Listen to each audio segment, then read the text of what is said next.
We're diving into a story that's going to challenge pretty much everything we think we know about what success actually looks like. We're breaking down this concept of the quiet architecture of invisible wealth. So, if you've ever felt that little sting of panic when you see someone your age just seemingly doing way better than you, stick with me. We are going to look at the hidden mechanics of what real financial freedom actually takes.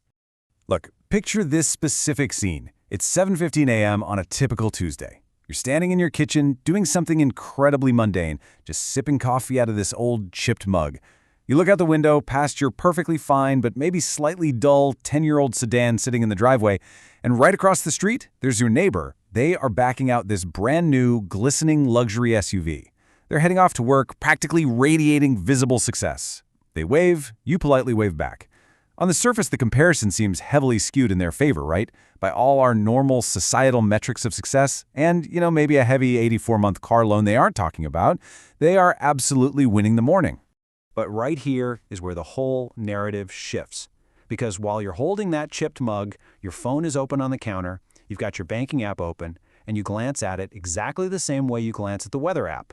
Just casually, completely unworried. You aren't bracing yourself for impact at all. You see a massive 7-figure number sitting quietly in your accounts, and you just close the app. Nobody who sees you this morning, not your neighbor, not anyone walking by, would ever guess any of it. Your wealth is entirely invisible. And that total lack of financial anxiety, it's not an accident anymore. Though as you'll see, it certainly used to be. To really get this, we've got to rewind exactly 10 years. You're 28 years old. You're broke, but you're grinding.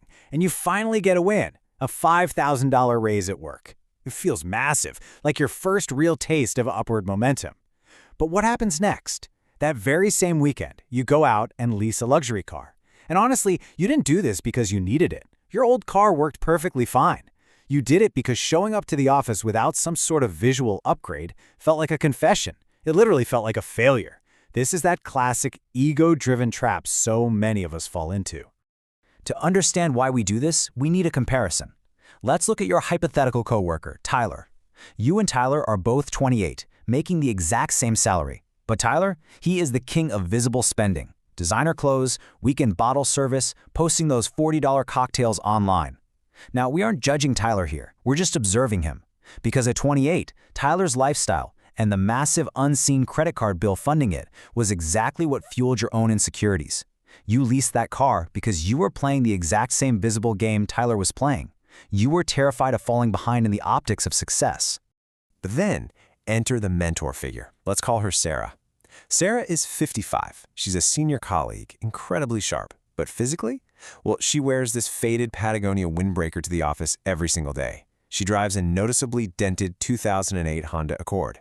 Literally nothing about Sarah's outward appearance screams wealthy. The contrast between her and someone like Tyler couldn't be more extreme. And yet, Sarah carries herself with this profound, unshakable calm. One day, a coworker jokingly asks Sarah why on earth she doesn't upgrade that dented old Honda. And Sarah delivers a line that changes absolutely everything. She says, "Wealth is what you don't see. It's the options you haven't spent yet." Just let that sink in for a second. Nobody laughed when she said it. The conversation just kind of awkwardly moved on. But for the 28-year-old version of you, that sentence didn't leave.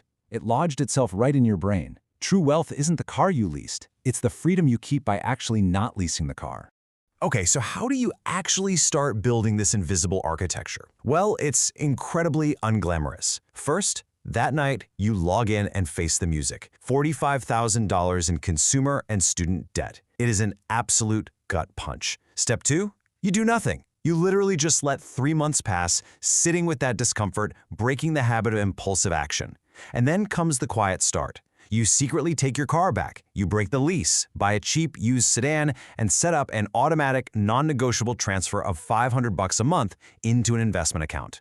Now, what's crucial about this phase is the total secrecy. The unremarkable mechanism of true wealth building is silence. Nobody knows you did this. You're not making some triumphant announcement on social media about your new financial journey. When you show up to work the next day in a cheaper car, nothing looks better. Actually, to the outside world, it might even look like you took a huge step backward.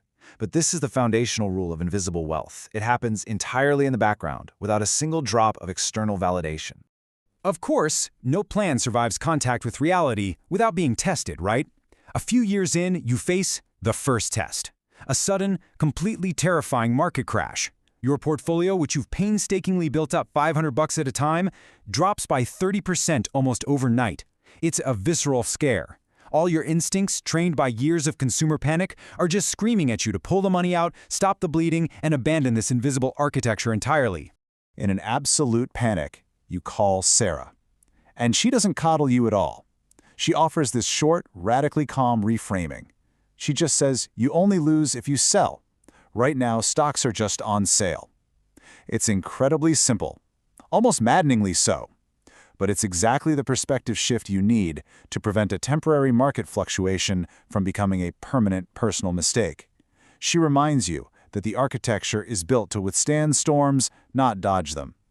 And because of that quick intervention, you don't quit. You leave the automatic transfer running. You embrace the boredom and the discipline. Time just passes.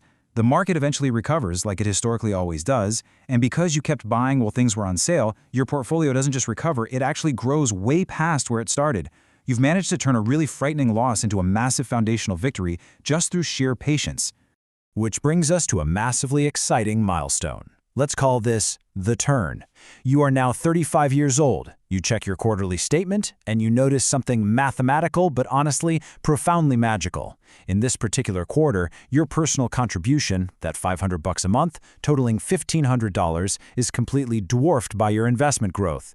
The growth for that quarter alone is $8,000. It wasn't even close. The growth vastly outpaced your actual physical labor.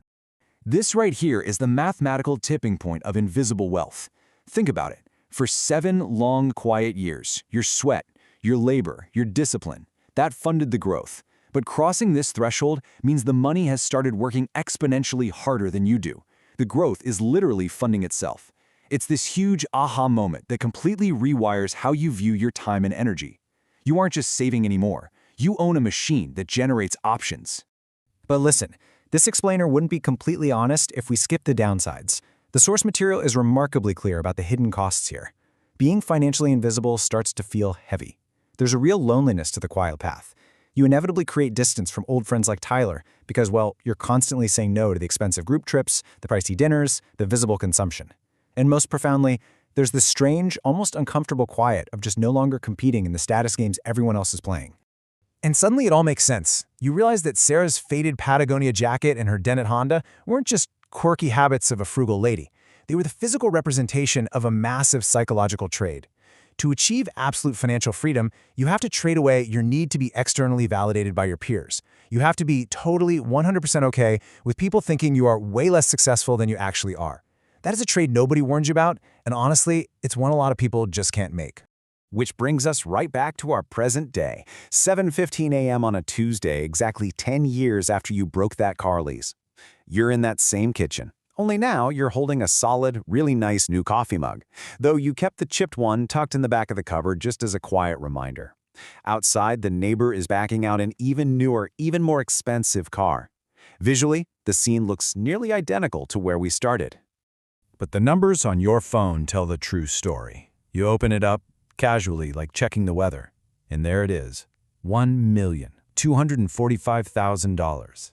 A decade of quiet architecture, of just letting compound interest do its heavy lifting, and ignoring the Tylers of the world, has built this 7-figure invisible fortress. It is a moment of absolute private triumph. So what do?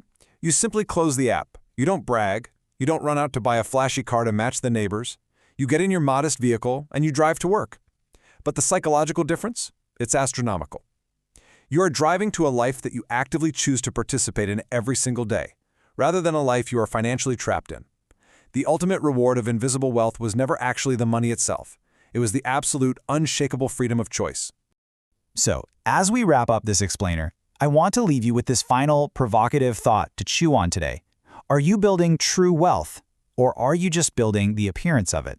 It's a tough question for sure, but answering it honestly might just change the entire trajectory of your life. Thanks so much for joining me today. Keep learning, keep questioning, and I'll see you next time.